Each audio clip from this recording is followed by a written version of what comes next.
those are the old collector's editions. Right there. That. And there's more behind me. What the f is this? What is this? It's literally the size of me. God, this is gonna make such a mess, bro.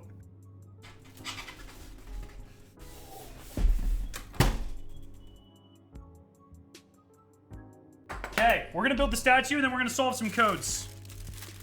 So this was instructions on how to build the statue. 2, we add the warlock first. Find the warlock, chat. Like what? Titan next. This Titan is cheating, by the way. Look at this. Look at this shit. It is holding an axe and a shield. That is not legal. This guy's on ring 1. Like, bro, like, this is, like, I swear to God, this is as big as my chest. I'm not a small dude. I didn't even think it was possible. It's bigger than my cat. Dude, and all she does is sit around and eat all day. What the? So, what's interesting here, I think this is going to be a little harder to solve. So, if you guys remember, like, the Borderlands cipher, the way I did it was I assigned every unique symbol a letter, and then we just ran that letter through, like, a cipher, like a substitution cipher. But there are, I think, more than 26 unique symbols here, and there are variations of symbols. And they're all, like, these two are the exact same, but you see they're slightly different. Oh, fuck, sorry. These two are the exact same, but they're slightly different. And then, like, the lambda here, look at the lambda there. And then the lambda down here has a dot. So that was me opening up the Edge of Fate Collector's Edition and then finding, yeah, this, which is definitely a message. And as chat pointed out, and we quickly discovered, this is a form of shorthand, which we determined to be Pitman shorthand. Now, shorthand is a phonetic language, like, kind of substitute. So essentially what that means is for every part of a word that sounds a certain way, you use a different type of symbol and you combine them together to make entire words. We'll go through some examples here in a second, but I want to give a huge thank you to Beryl Pratt and W. Reed over on r/shorthand. W. Reed was in the chat helping teach us how this entire system works, and we were making a lot of progress, and then Beryl Pratt ended up solving the whole thing and giving us kind of the rest of the words. We were about halfway through, and then Beryl Pratt came and just told us what it all said. It was a lot of fun. I had no idea this existed, and it's really, really, really cool. So I wanted to thank these guys for all the amazing work. Everyone in chat, Toes and Shrimp for helping me decipher this as well. I managed to get a couple of words, and that's about it. But like I mentioned, so there are a lot of different variations of shorthand. We saw a dozen today. This one ended up being a sort of simplified version of Pitman.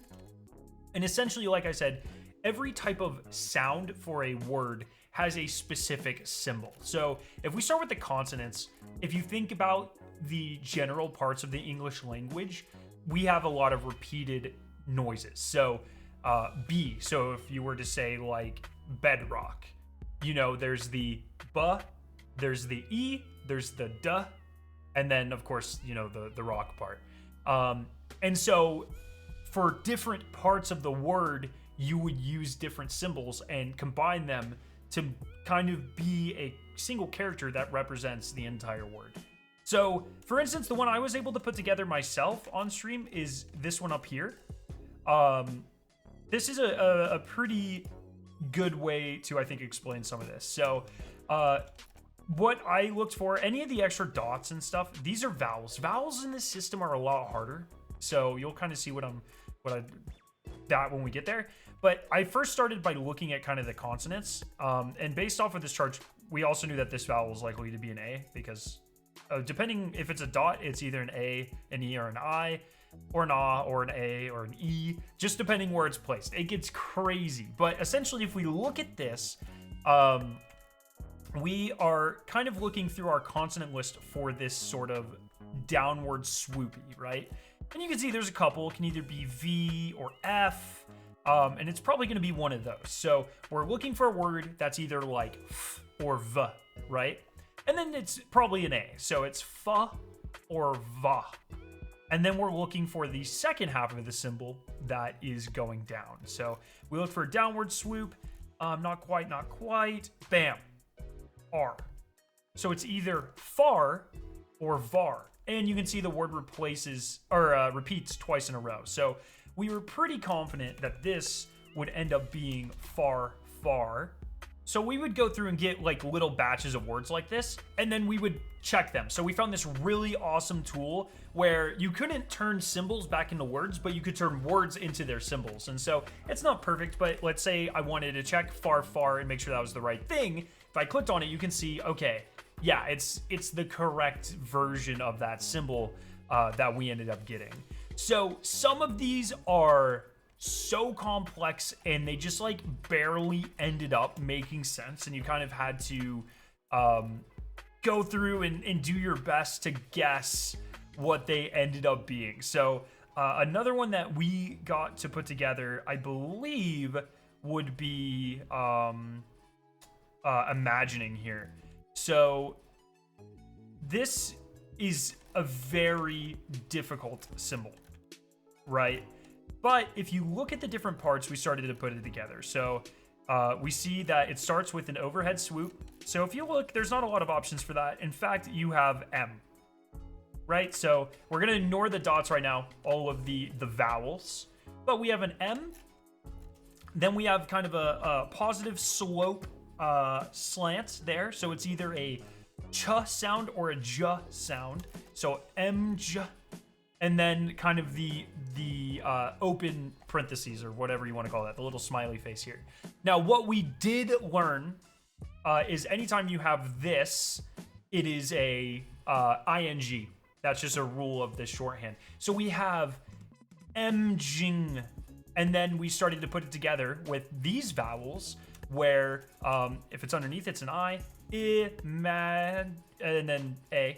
Imagining, and then we could put that word together, and that ended up being imagining. So that's a lot of how this puzzle went. Very, very unique puzzle. It's very cool. I kind of recommend, like, it's not the easiest thing to do in the world. Like I said, it took a lot of us working together, and then an expert in a subreddit that literally does this as a hobby to solve it. But it was a lot of fun to kind of push ourselves and learn how to do this. So it's a very cool technique. Anyways, if you're just interested in the final message, here it is. Now, some of you have come here imagining that we lock up Bigfoot and disguise Greys at Paradise Ranch. So this is from the perspective of someone giving a talk, and it's more than likely based off of the context of this collector's edition, someone at the Department of External Observation from Chicago, Illinois. And this is happening kind of in the, I believe, the 50s, somewhere around there. And this is where Lodi worked before he was torn through time and ended up on Kepler.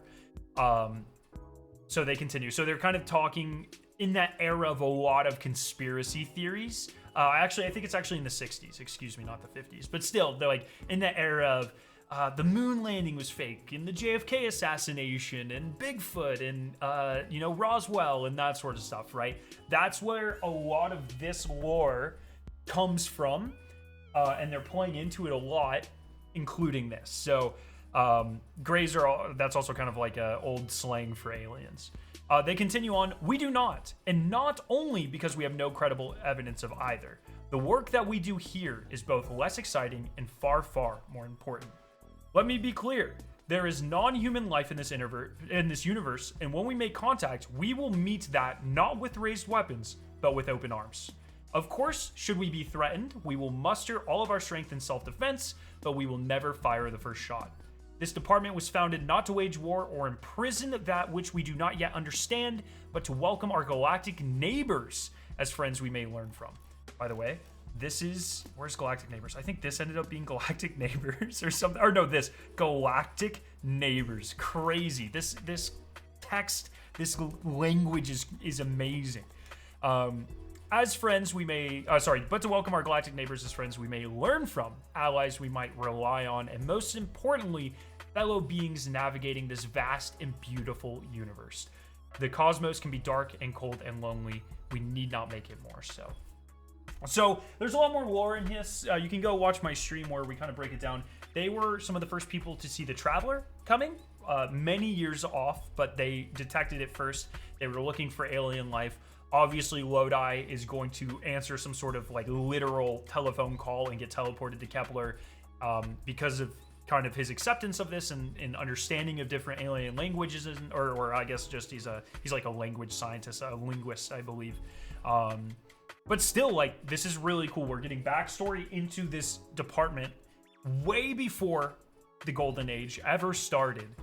And it's really a cool insight into an era of Destiny that we've never really gotten to see before. So I absolutely love this puzzle. Just wild and wild enough. And it's kind of crazy to think like this came from this. I just love puzzles so much. Anyways, let me know your thoughts down below. Subscribe if you're excited for Edge of Fate and more puzzle content. And I hope you have a great night.